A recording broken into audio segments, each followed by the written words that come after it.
بسم اللہ الرحمن الرحیم باب تقضی الحائض المناسک کلها الا الطواف بالبیت۔ یہ باب اس بیان میں کہ حائضہ عورت تمام افعال حج ادا کرے گی الا الطواف بالبیت، سوائے بیت اللہ کے طواف کے، کہ حالت حیض میں بیت اللہ کا طواف جائز نہیں ہے، اس لیے کہ حائض عورت کے لیے بیت اللہ کے طواف کی ممانعت ہے، جیسے کہ ابھی حدیث پاک آتی ہے وَإِذَا سَعَى عَلَى غَيْرِ وُضُوءٍ بَيْنَ الصَّفَا وَالْمَرْوَةِ، اور جب حج کرنے والا یا عمرہ کرنے والا صفا اور مروہ کے درمیان بلا وضو سعی کرے تو اس کا حکم امام بخاری رضی اللہ تعالی عنہ نے ذکر نہیں کیا، اس لیے کہ اس میں اختلاف ہے۔ امام حسن بصری رضی اللہ تعالی عنہ نے فرمایا کہ صفا اور مروہ کے درمیان سعی کے لیے وضو شرط ہے۔ علامہ ابن منذر نے فرمایا کہ حسن بصری کے علاوہ صفا مروہ کے درمیان سعی کے لیے وضو کا شرط ہونا اسلاف میں سے کسی سے بھی منقول نہیں ہے۔ حدثنا عبد اللہ بن یوسف قال اخبرنا مالک عن عبد الرحمن بن القاسم عن ابیہ عن عائشة أنها قالت قدمت مكة وأنا حائض ولم أطف بالبيت ولا بين الصفا والمروة، قالت فشكوت ذلك إلى رسول الله صلى الله عليه وسلم فقال افعلي كما يفعل الحاج غير ألا تطوفي بالبيت حتى تطهري۔ مطابقت باب اس جملے میں ہے افعلی کما یفعل الحاج۔ حضرت عبد الرحمن ابن قاسم سے روایت کرتے ہیں اپنے والد سے، وہ روایت کرتے ہیں ام المومنین عائشہ صدیقہ رضی اللہ تعالی عنہ سے کہ ام المومنین رضی اللہ تعالی عنہ نے فرمایا کہ میں مکہ آ گئی وانا حائض، اس حال میں کہ میں حیض میں تھی، مجھے حیض آ گیا، ولم اطف بالبیت، اور میں نے بیت اللہ کا طواف نہیں کیا، ولا بین الصفا والمروہ، اور نہ صفا اور مروہ کے درمیان سعی کی۔ قالت ام المومنین فرماتی ہیں کہ میں نے نبی اکرم صلی اللہ تعالی علیہ وسلم کی بارگاہ میں اس کی شکایت کی اور میں نے عرض کیا یا رسول اللہ مجھے حیض آ گیا اور میں نے ابھی بیت اللہ کا طواف بھی نہیں کیا، تو اب میں کیا کروں؟ تو نبی اکرم صلی اللہ تعالی علیہ وسلم نے ارشاد فرمایا افعلی کما یفعل الحاج، جیسے حج کرنے والا کرتا ہے ویسے تم کرو، یعنی جو مناسک حج میں کیے جاتے ہیں اور حاجی کرتے ہیں وہ سارے مناسک حج تم بھی کرو، سوائے اس کے کہ اللہ تطوفی بالبیت، بیت اللہ کا طواف مت کرو، بیت اللہ کا طواف نہیں کر سکتی۔ حتیٰ تطہری، یہاں تک کہ تم حیض سے پاک ہو جاؤ، حیض سے پاک ہو جاؤ۔ تو اس سے معلوم ہوا کہ حیض سے پاک ہونے تک بیت اللہ کا طواف نہیں کیا جائے گا، مگر بیت اللہ کے طواف کے علاوہ اور افعال حج ادا کیے جائیں گے۔ تو اس سے یہ بھی معلوم ہوا کہ حائضہ عورت صفا اور مروہ کے درمیان سعی کر سکتی ہے۔ تو اگر صفا مروہ کے درمیان سعی کرنے کے لیے اگر طہارت شرط ہوتی تو حائضہ عورت کو صفا اور مروہ کے درمیان سعی کی اجازت نہ ہوتی، حالانکہ اجازت ہے۔ تو اس سے معلوم ہوا کہ سعی بین الصفا والمروہ کے لیے طہارت شرط نہیں ہے۔ حدثنا محمد بن المثنى قال حدثنا عبد الوهاب طویل سند، وقال لي خلیفہ حدثنا عبد الوهاب قال حدثنا حبیب المعلم عن عطاء عن جابر بن عبد الله قال أهل النبي صلى الله عليه وسلم هو وأصحابه بالحج والعمرة بالحج وليس مع أحد منهم هدي۔ فرماتی ہیں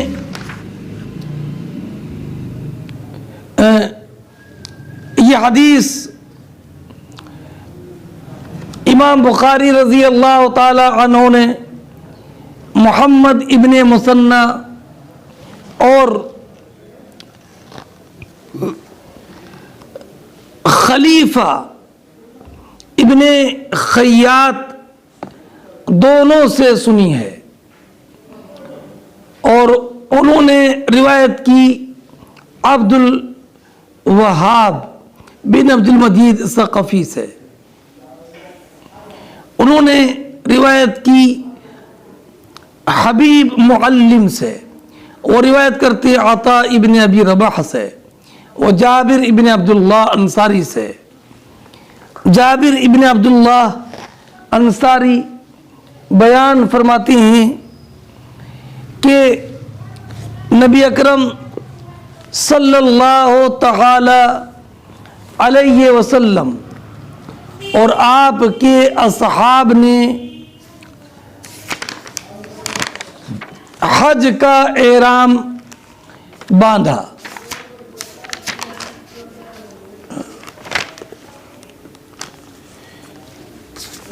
فرماتے ہیں وَلَمْ يَكُنْ وَلَيْسَ مَعَ أَحَدٍ مِّنْهُمْ هَدِيٌّ غَيْرَ النَّبِيِّ صلی اللہ علیہ وسلم وَطَلْحَةَ، اور نبی کریم صلی اللہ تعالی علیہ وسلم اور طلحہ کے علاوہ صحابہ میں کسی کے ساتھ قربانی کا جانور نہ تھا۔ وَقَدِمَ عَلِيٌّ مِّنَ الْيَمَنِ وَمَعَهُ هَدِيٌّ، اور حضرت علی رضی اللہ تعالی عنہ یمن سے تشریف لائے، وَمَعَهُ هَدِيٌّ، اور ان کے ساتھ بھی قربانی کا جانور تھا۔ تو نبی اکرم صلی اللہ تعالی علیہ وسلم نے ان سے سوال کیا تھا جو پہلے گزرا ہے کہ تم نے کس چیز کا احرام باندھا، بما احللت یا علی، تو انہوں نے عرض کیا احللت بما احل به النبی صلی اللہ علیہ وسلم، انہوں نے عرض کیا کہ میں نے اسی چیز کا احرام باندھا جس کا نبی کریم صلی اللہ تعالی علیہ وسلم نے باندھا۔ فامر النبی صلی اللہ علیہ وسلم ان یجعلوها عمرہ، نبی اکرم صلی اللہ تعالی علیہ وسلم نے اپنے صحابہ کو حکم دیا کہ وہ حج کو عمرہ بنا دے، وَيَطُوفُوا اور طواف کریں، ثُمَّ يُقَصِّرُوا اور بال کتروائیں، وَيَحِلُّوا اور احرام کھول دیں، إِلَّا مَنْ كَانَ مَعَهُ الْهَدِيُّ مگر جس کے ساتھ قربانی کا جانور ہو وہ احرام نہ کھولے۔ قالوا ننطلق إلى منى وذكر أحدنا يقطر منيا، تو صحابہ کرام علیہم الرحمت والرضوان نے کہا کیا ہم منی کو اس حال کیا ہم حل ننطلق الى منى وذكر احدنا يقطر منيا، کیا ہم منا کو اس حال میں جائیں کہ ہماری خواہشات نفسانیہ زوروں پر ہو، کیا ہم منا کو اس حال میں جائیں کہ ہماری خواہشات نفسانیہ زوروں پر ہو۔ یاد رکھیے کہ یہ جو جملہ ہے ننطلق الى منى وذكر احدنا يقطر منيا، یہ باب مبالغہ سے ہے، یعنی صحابہ کرام علیہم الرحمت والرضوان نے یہ عرض کیا کہ ہم احرام کھول کر اپنی بیویوں سے مجامعت کریں اور پھر حج کے لیے نکلیں، تو قرب بالجماع کی وجہ سے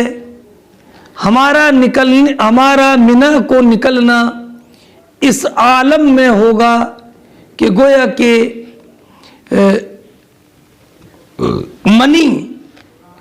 ٹپکتی ہو، مبالغہ کے طور پر ہے، یعنی صحابہ کرام علیہم الرحمت والرضوان نے یہ کہا کہ عمرہ کر کے احرام سے باہر آ جائیں گے، بیویوں کے قریب جائیں گے تو قرب اور پھر حج کے لیے نکلیں گے، تو حج کی حالت تو بہت گریہ زاری والی حالت ہے اور رب قدیر کی بارگاہ میں قرب کی حالت ہے۔ اب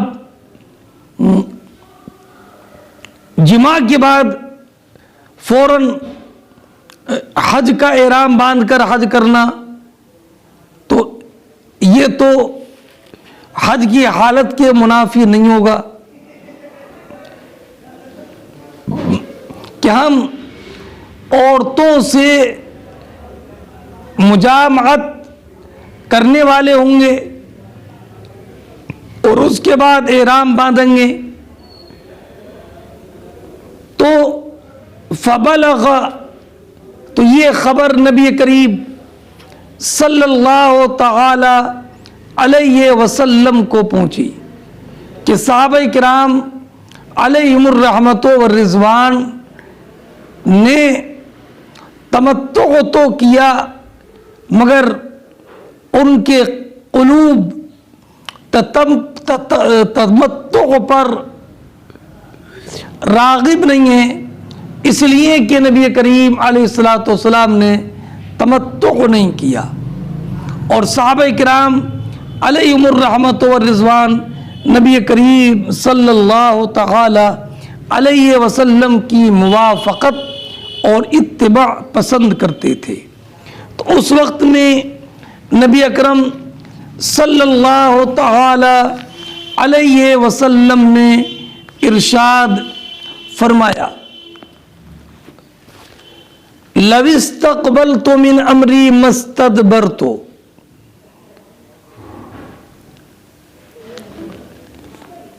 ما اهديت ولولا ان معي الهدي لاحللت لو استقبلت من امری ما استدبرت، جو بات بعد میں میرے سامنے آئی اگر پہلے آئی ہوتی تو میں قربانی کا جانور ساتھ نہ لاتا، اور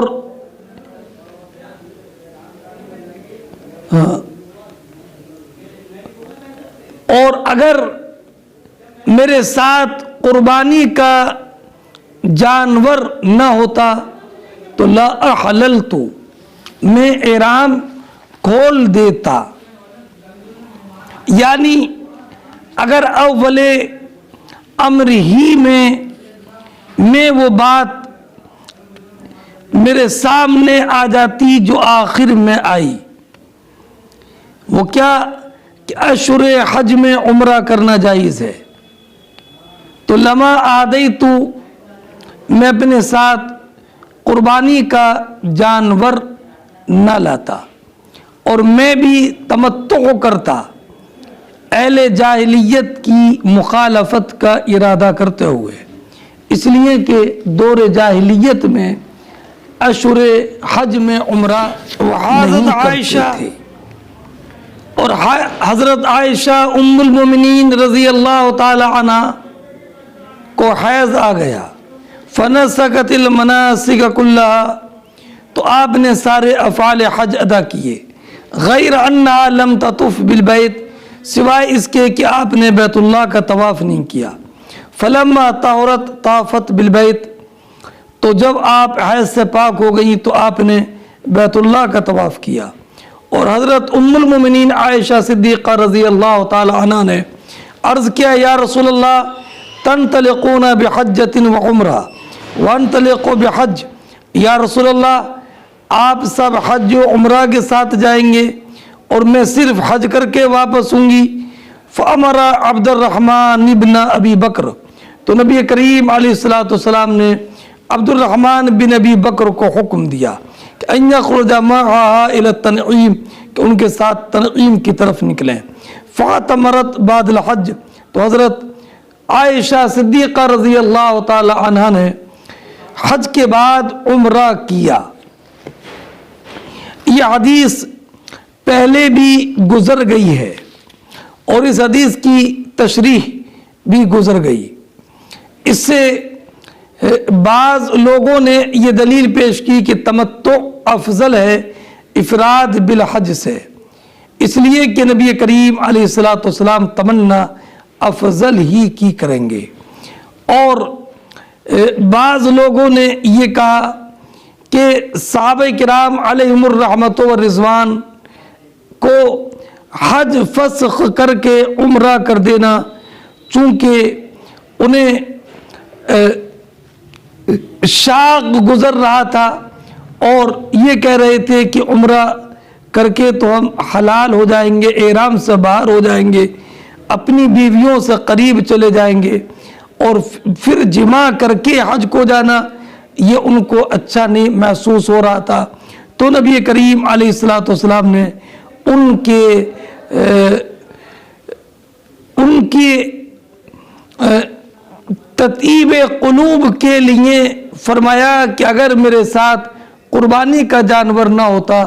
تو میں بھی اپنے حج کو فسخ کر کے عمرہ کر دیتا۔ اور اب حج کے احرام کو فسخ کر کے عمرہ کرنا یہ انہی صحابہ کرام کے ساتھ خاص تھا جنہوں نے نبی کریم صلی اللہ تعالی علیہ وسلم کے ساتھ حج کیا، اس لیے کہ بلال ابن حارث کی حدیث ہے کہ میں نے عرض کیا، یا رسول اللہ ارأیت فسخ حجنا ھذا لنا خاصہ ام للناس عامہ، یا رسول اللہ علیہ الصلوۃ والسلام یہ تشریف فرمائیں، یہ تشریف فرما دیں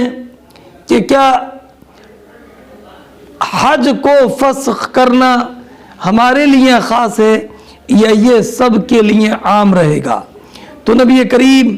علیہ السلام نے ارشاد فرمایا بل لکم خاصتاً، بلکہ یہ تمہارے ہی لیے خاص ہے۔ اور اس سے ایک بات یہ بھی معلوم ہوئی کہ نبی کریم صلی اللہ تعالی علیہ وسلم قارن تھے، یعنی آپ نے حج اور عمرہ دونوں کا احرام باندھا تھا، مگر چونکہ آپ کے ساتھ قربانی کا جانور تھا اس لیے آپ کو عمرہ کر کے احرام سے باہر آنا روا نہیں تھا۔ حدثنا مؤمل بن ہشام قال حدثنا اسماعیل عن ایوب عن حفصہ قالت كنا نمنع عواتقنا ان يخرجنا فقدمت امرأة فنزلت قصر بني خلف فحدثت ان اختها كانت تحت رجل من اصحاب النبي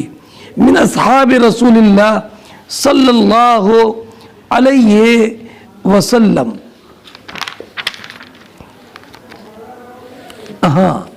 حضرت حفصہ سے مروی ہے، انہوں نے کہا کہ ہم کنواری لڑکیوں کو باہر نکلنے سے منع کرتے تھے، تو پھر ایک عورت آئی اور بنی خلف کے محل میں جو بصرہ میں تھا اتری، فحدثت، تو اس نے یہ بیان کیا کہ اس کی بہن ام عطیہ نبی کریم صلی اللہ تعالی علیہ وسلم کے ایک ایسے صحابی کے نکاح میں تھیں جنہوں نے نبی کریم صلی اللہ تعالی علیہ وسلم کے ساتھ 12 غزوات میں شرکت کی۔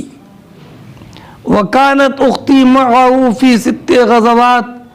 اور میری بہن بھی 6 غزوات میں نبی اکرم صلی اللہ تعالی علیہ وسلم کے ساتھ اپنے شوہر کے ساتھ تھیں۔ قالت، اس عورت نے کہا کہ اس نے بتایا کہ میری بہن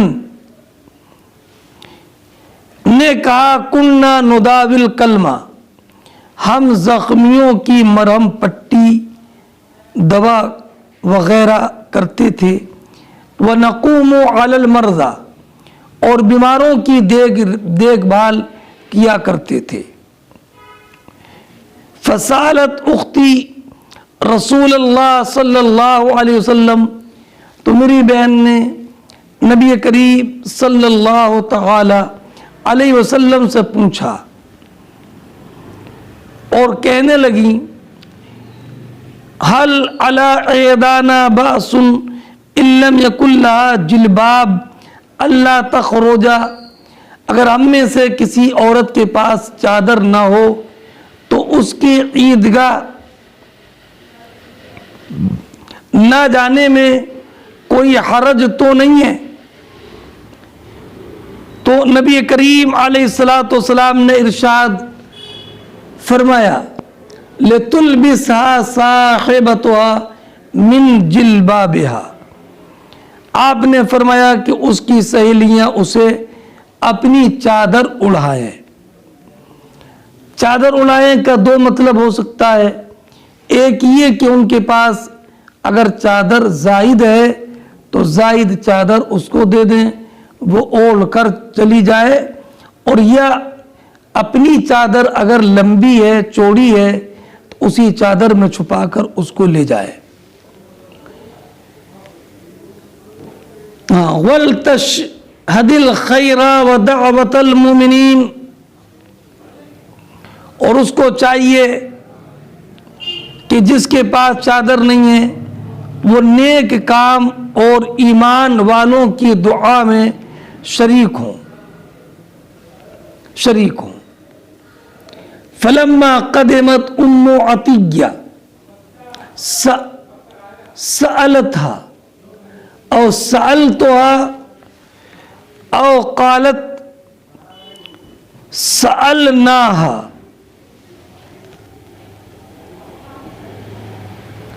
فقالت وكان لا تذكر رسول الله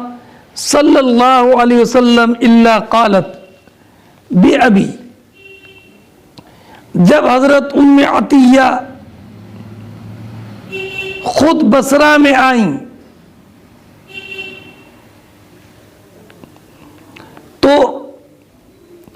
میں نے، یعنی حفصہ کہتی ہیں کہ میں نے پہلے تو ام عطیہ کی بہن نے یہ سنایا تھا،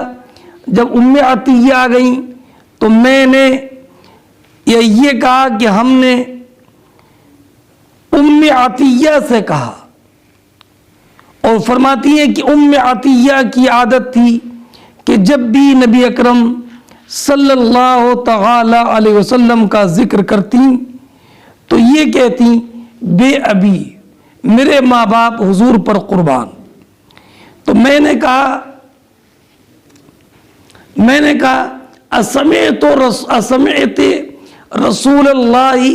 صلی اللہ علیہ وسلم یقول کذا و کذا. تو میں نے کہا کہ کیا آپ نے خود نبی کریم صلی اللہ تعالی علیہ وسلم کو ایسے ایسے فرماتے ہوئے سنا ہے؟ کیا فرماتے ہوئے؟ کہ اگر کسی کے پاس چادر نہ ہو تو عیدگاہ میں ضرور جائے اور اس کی سہیلی اسے چادر دے دے. تو انہوں نے کہا کہ ہاں، نعم بے ابی، ہاں میں نے سنا ہے. فقال لتخرج العواتق ذوات الخدور او العواتق وذوات الخدور، کہ ہاں میرے باپ آپ پر قربان، سرکار نے یہ فرمایا ہے. اور حضور نے فرمایا کہ کواری لڑکیاں اور پردہ نشین، یا کواری لڑکیاں پردہ نشین اور حیض والی نکلیں، یشہدن الخیر ودعوت المسلمین، اور نیک کام اور مسلمانوں کی دعا میں شریک ہوں. وَيَعْتَزِلُ الْحُيَّزُ الْمُصَلَّى، اور حائضہ عورتیں نماز کی جگہ سے الگ رہیں. تو میں نے، حفصہ کہتی ہیں کہ میں نے معلوم کیا آل حائض، کیا حائضہ عورت بھی نکلے گی؟ تو حضرت ام عطیہ نے فرمایا اولیس تشہد عرفہ وتشہد کذا وتشہد کذا، کیا حائضہ عورت عرفات نہیں جاتی؟ کیا حائضہ عورت فلاں جگہ پر نہیں جاتی؟ یہی محل ترجمہ ہے. اس سے یہ معلوم ہوا کہ حائضہ عورت جس نے حج کا احرام باندھا ہے وہ عرفات میں بھی جائے گی، مزدلفہ میں بھی جائے گی، منی میں بھی جائے گی، رمی جمار بھی کرے گی، اور صفا مروہ کے درمیان سعی بھی کرے گی. صرف طواف نہیں کر سکتی ہے، طواف بیت اللہ، صفا مروہ کے درمیان سعی کرے گی. یہی محل ترجمہ ہے. اس سے یہ معلوم ہوا کہ صفا اور مروہ کے درمیان سعی کے لیے طہارت شرط نہیں ہے. حائض عورت سعی کر سکتی ہے.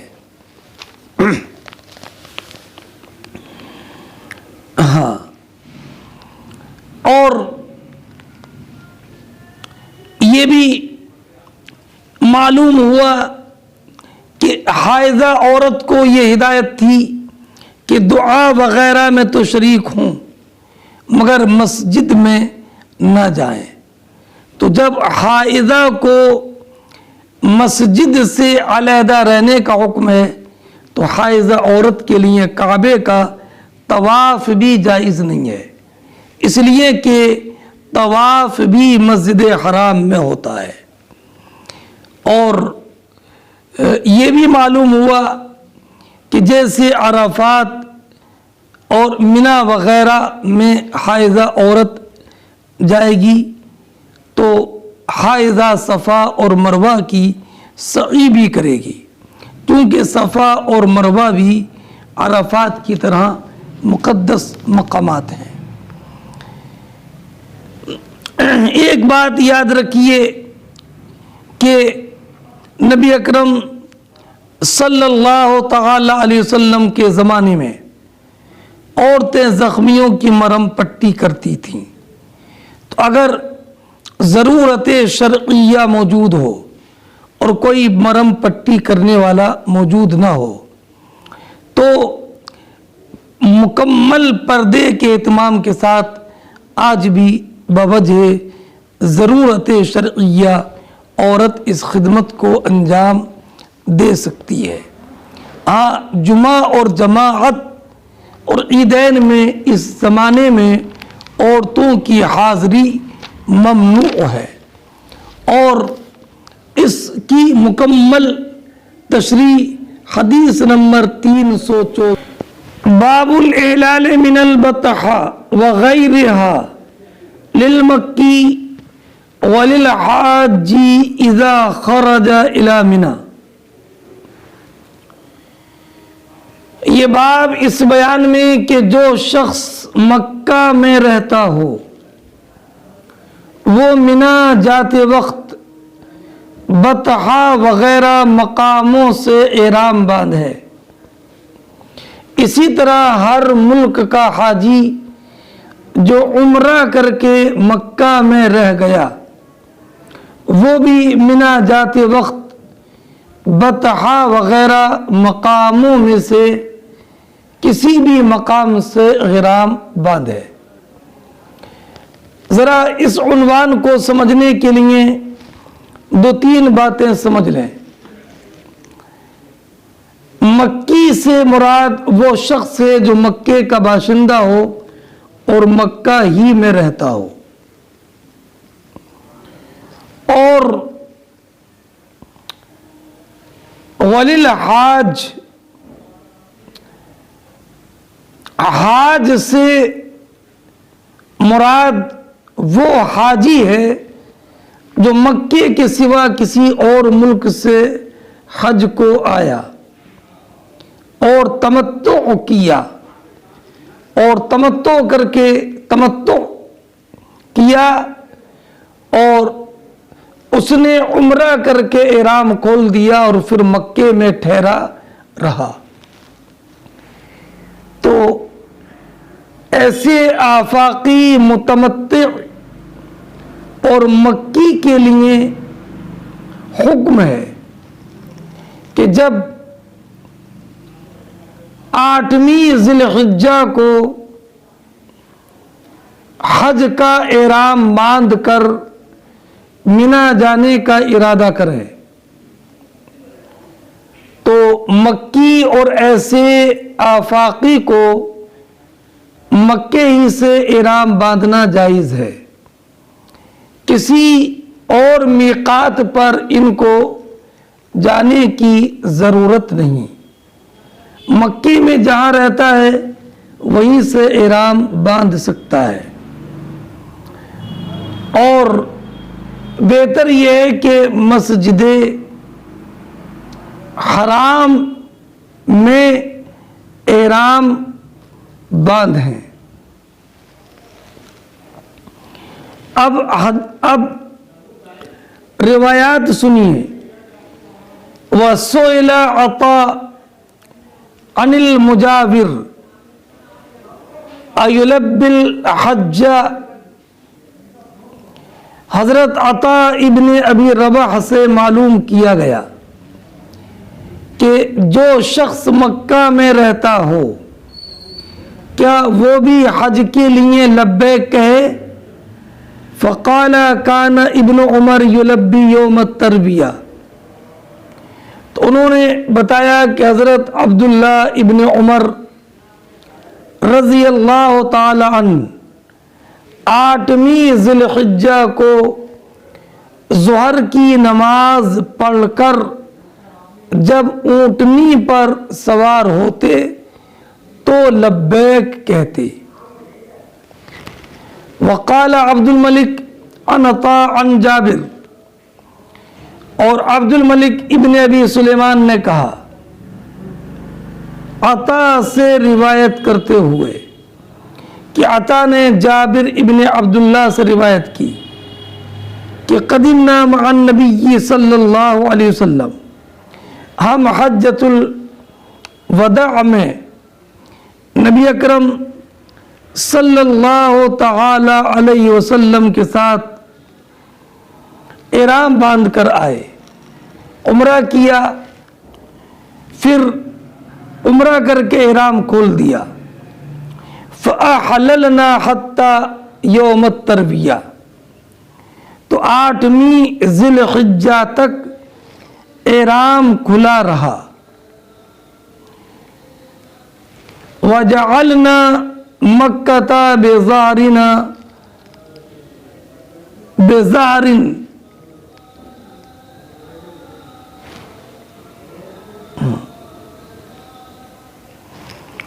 لبینا بالحج، 8ویں تاریخ کو ہم نے مکے کی طرف اپنی پیٹھ کی اور حج کی لبیک پکاری۔ وقال ابو الزبیر، اور ابو الزبیر نے حضرت جابر ابن عبداللہ رضی اللہ تعالی عنہ سے یوں روایت کی کہ اعللنا من البطحہ، ہم نے وادی بطحہ سے حج کا احرام باندھا۔ وقال عبید بن جریج لابن عمر، اور عبید ابن جریر نے حضرت عبداللہ ابن عمر سے کہا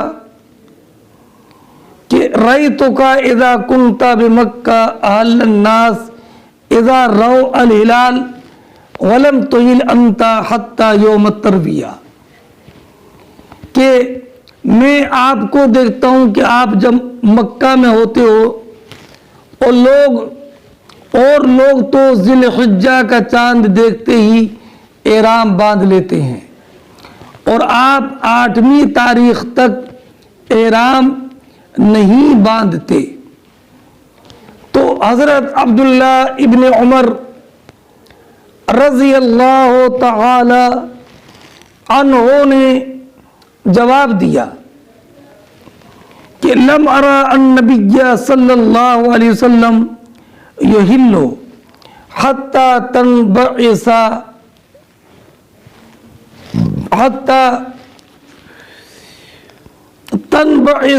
به راحلته۔ تو حضرت عبداللہ ابن عمر نے فرمایا کہ میں نے نبی کریم صلی اللہ تعالی علیہ وسلم کو دیکھا کہ جب تک آپ اپنی اونٹنی پر سوار نہ ہوتے تو اس وقت تک آپ لبیک نہ کہتے۔ اب رہا یہ معاملہ کہ نبی کریم علیہ السلام نے تو 27 ذی قعدہ کو ذوالحلیفہ میں احرام باندھا تھا، تو اب اس سے مطابقت کیسے ہوگی؟ اور حضرت عبداللہ ابن عمر کا 8 ذی الحجہ کو احرام باندھنے کی دلیل نبی کریم صلی اللہ تعالی علیہ وسلم کا 7 ذی قعدہ کو ذوالحلیفہ میں احرام باندھنا کیسے بنے گا؟ تو اس کا جواب یہ ہے کہ نبی اکرم صلی اللہ تعالی علیہ وسلم نے میقات پر احرام باندھ کر لبیک کہنا شروع کر دیا تھا، جو کہ افعال حج میں سے ہے۔ تو اس سے معلوم ہوا کہ احرام باندھنے اور لبیک کہنے میں کوئی فصل نہیں تھا۔ تو اس سے یہ معلوم ہوا کہ افعال حج کے افتتاح اور احرام میں فصل نہیں ہونا چاہیے۔ اگر منی جانے سے پہلے حج کا احرام باندھے گا تو لا محالہ فصل ہوگا۔ اس لیے عبداللہ ابن عمر نے کہا کہ میں یوم ترویہ 8ویں ذی الحجہ کو جب حج کے لیے سفر شروع کرتا ہوں تو احرام باندھتا ہوں۔ آپ نے پہلے یہ سن لیا کہ امام اعظم رضی اللہ تعالی عنہ کے نزدیک 8ویں ذی الحجہ سے پہلے بھی حج کا احرام باندھنا جائز ہے۔ باب این یصلی الظہر فی یوم الترویہ، یہ باب اس بیان میں کہ 8ویں ذی الحجہ کو ظہر کی نماز کہاں پڑھے۔ حدثنی عبداللہ بن محمد قال حدثنا اسحاق الازرق قال حدثنا سفیان عن عبدالعزیز بن رفع قال سألت انس بن مالک قلت اخبرنی بشیء عقلته عن النبی صلی اللہ علیہ وسلم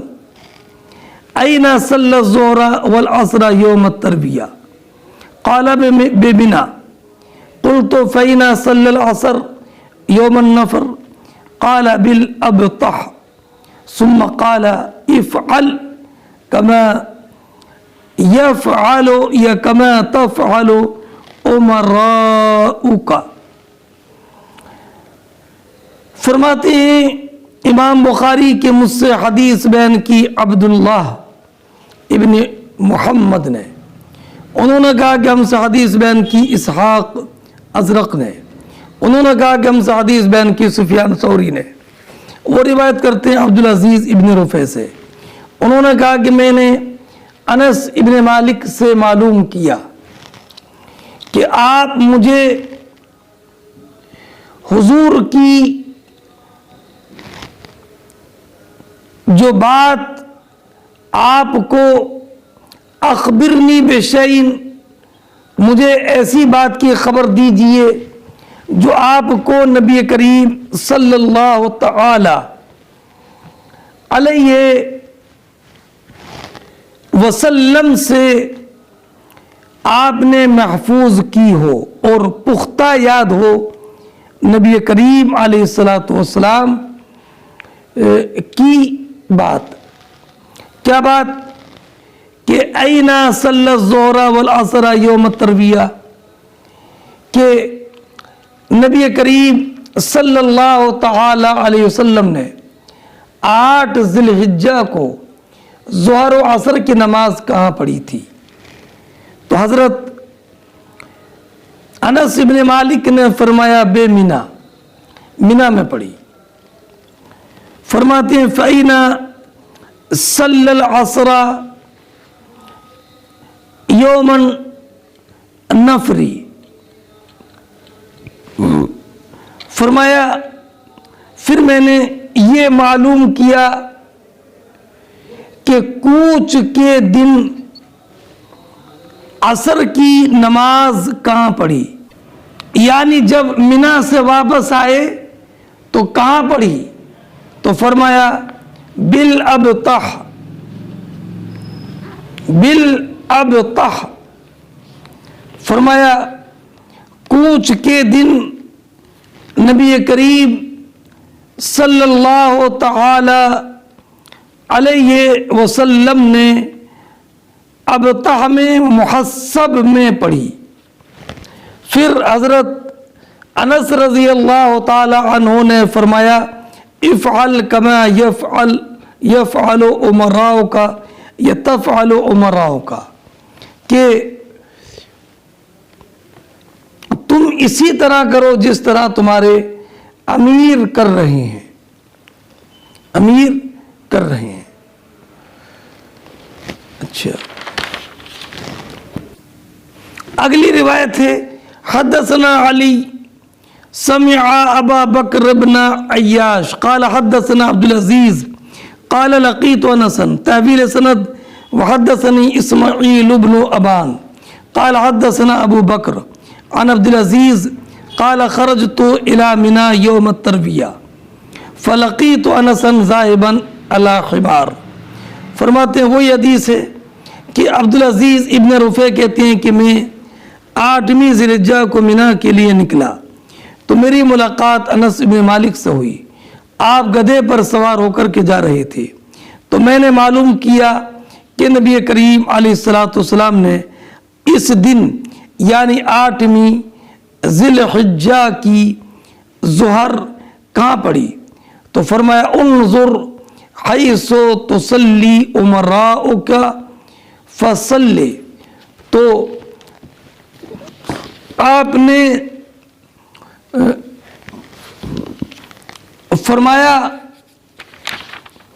کہ دیکھو جہاں تیرا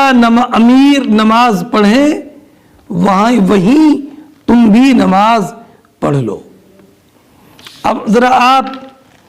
ان احادیث پر غور کیجئے تو احناف کا مذہب ان حدیث کے مطابق ہے وہ یہ ہے کہ 8ویں تاریخ کو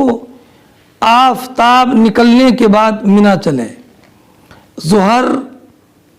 عصر مغرب عشاء فجر یعنی 9ویں ذی الحجہ کی فجر تو 5 ہو گئی. 8ویں ذی الحجہ کی ظہر عصر مغرب عشاء اور اگلے دن فجر 9ویں ذی الحجہ کی. یہ 5 نمازیں مینا میں پڑھیں اور افضل یہ کہ مسجد خیف میں ادا کریں مگر تب جب کہ امام صحیح سنی صحیح العقیدہ ہو. ورنہ اگر وہابی امام ہے جیسے کہ آج کل تو اکیلے پڑھیں یا اپنے احباب کے ساتھ اپنی جماعت کریں. جو موجودہ حالات ہیں ان میں وہاں کی مسجدوں میں وہابی امام ہیں بد مذہب ہیں ان کے پیچھے نماز پڑھنا جائز نہیں. نماز جائز تو الگ نماز ہی نہیں ہوگی اور نماز ذمہ واجب ہوگا تو نماز قضا کرنے کا وبال بھی ذمہ رہے گا. حضرت انس بن مالک رضی اللہ تعالی عنہ نے فرمایا تم ایسا کرو جیسے تمہارے امیر کرتے ہیں. تو اس وقت حکام بھی 8ویں ذی الحجہ کی نماز ظہر مینا میں پڑھتے تھے. اس لیے حضرت انس رضی اللہ یاد رکھیں کہ اس میں بھی کوئی حرج نہیں ہے کہ مینا زوال کے بعد جائیں یا رات میں جائیں. علامہ عینی نے لکھا ہے کہ اہل مکہ کی عادت یہ ہے کہ عشاء پڑھ کر جاتے ہیں.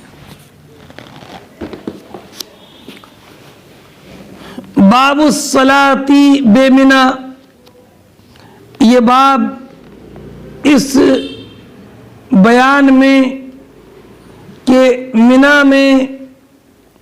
نماز کس طریقے سے ادا کی جائے گی، یعنی کیا نماز کی قصر پڑھے گا، نماز میں قصر کرے گا یا پوری پڑھے گا. تو یاد رکھیں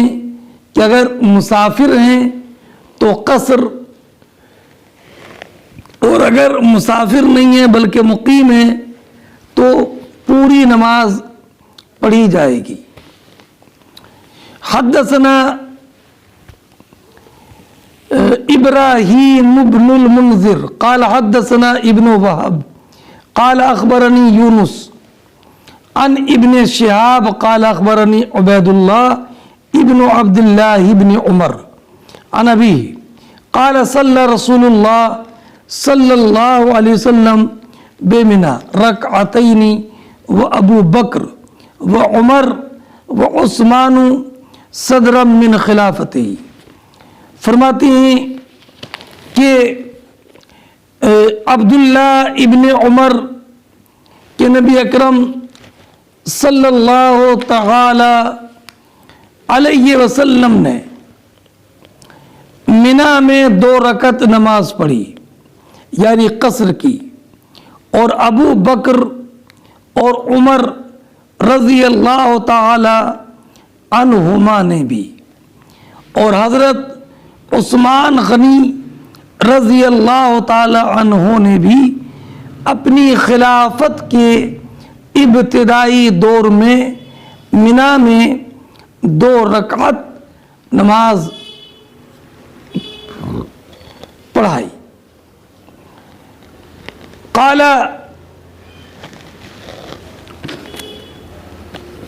اچھا پورے ایک حدیث اور سنیے. حدثنا آدم قال حدثنا شعبہ عن ابی اسحاق الحمدانی عن حارثہ ابن وہب الخزاعی قال صلی بنا النبی صلی اللہ علیہ وسلم ونحن اکثر ما كنا قط وآمنه بمنا رکعتین. فرماتے ہیں حضرت حارثہ ابن وہب خزاعی کہ ہم نے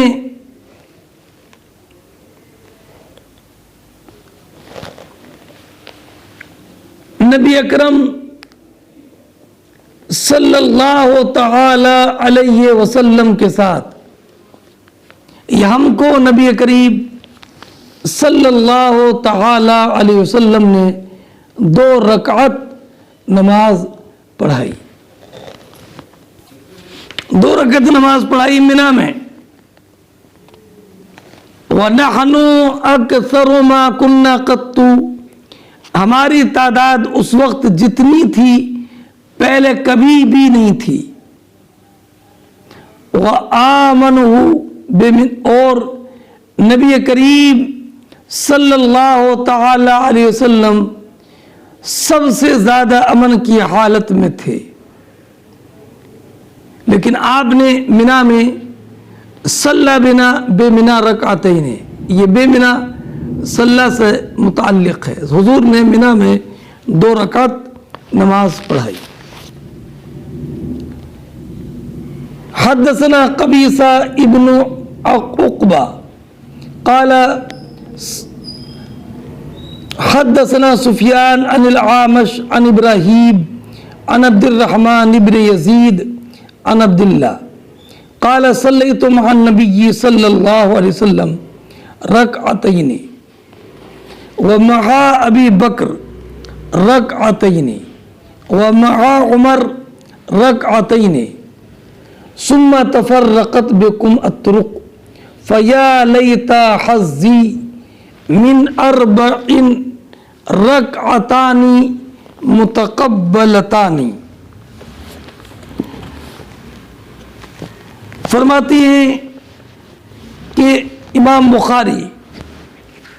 کہ ہم سے حدیث بیان کی قبیصہ ابن عقبہ نے،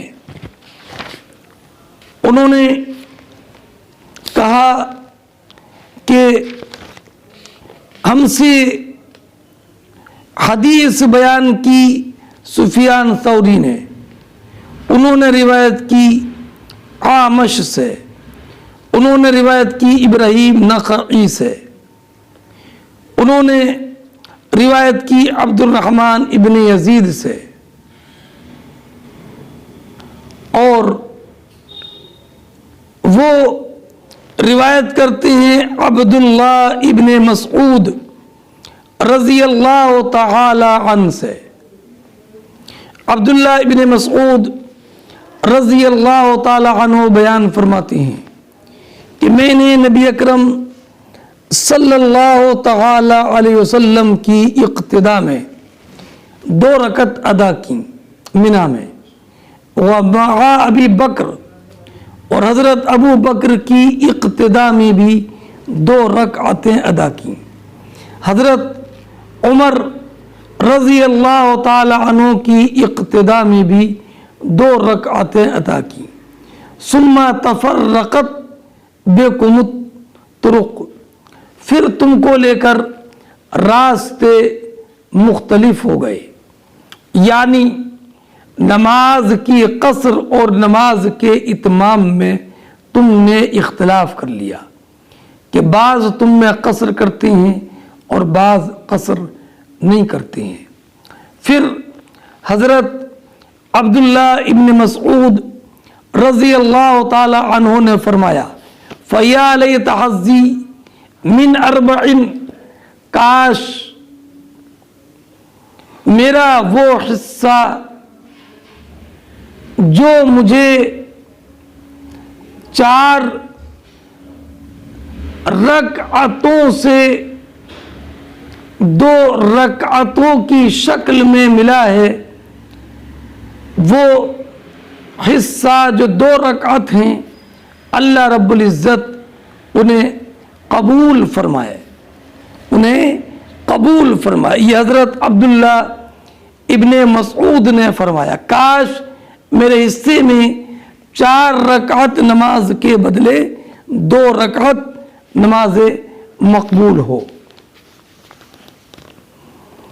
ہاں، اور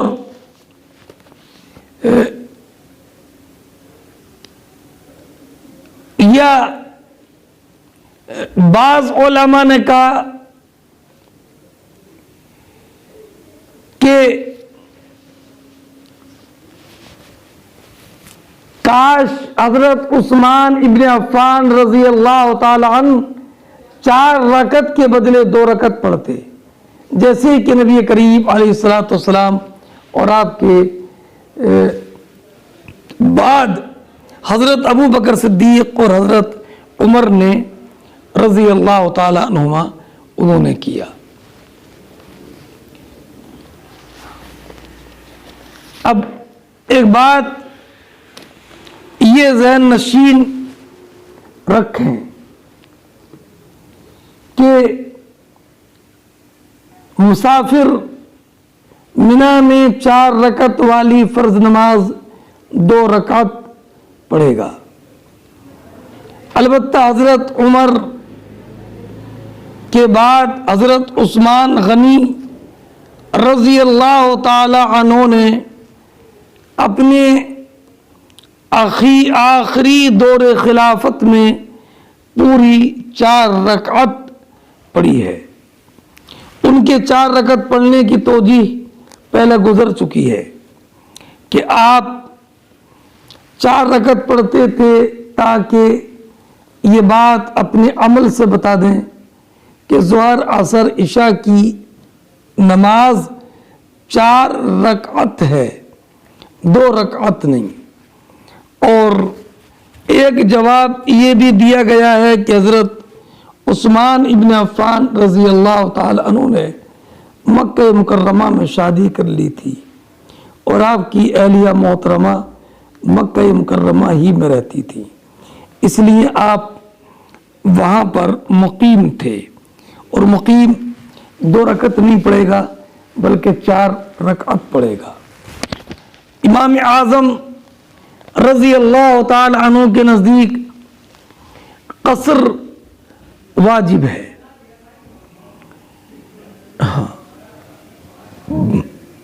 اگر قصر واجب نہ ہوتی تو نبی اکرم علیہ الصلوۃ والسلام اور حضرت ابو بکر صدیق، حضرت عمر فاروق رضی اللہ تعالی عنہ 4 رکعت کی نماز 2 رکعت پڑھنے پر مواظبت نہ فرماتے۔ تو یہ مواظبت اس بات کی دلیل ہے کہ قصر واجب ہے۔